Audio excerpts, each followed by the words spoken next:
ফ্রন্টটা হচ্ছে একটা ফেব্রিক্স আর ব্যাক পার্টটা আরেকটা ফেব্রিক্স, দুইটা দুই ধরনের ফেব্রিক্স দিয়ে করা হয়েছে, দুটাই খুব পরিমাণ সফট।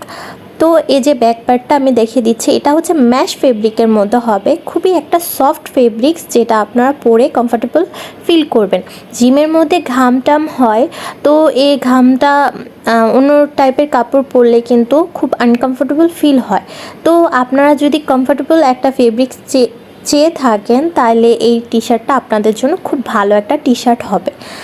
তো এইটার ফেব্রিক্সটা কিন্তু সি থ্রু, অতটাও সি থ্রু না, আমি দেখিয়ে দিচ্ছি, মানে এটার ভিতরে হাত দিলে অতটা বেশি শো করছে না, কিন্তু হচ্ছে একটু সামান্য সি থ্রু হবে, কারণ এটা হচ্ছে ম্যাশ ফেব্রিক্সের মধ্যে, কিন্তু অতটা বেশি সি থ্রু হবে না, যেটা একদমই সব কিছু দেখা যাবে এরকম না। এটা যারা অর্ডার করতে চান ইনবক্সে আমাদের নক করে ফেলুন। এটার প্রাইসটা হচ্ছে 590 টাকা।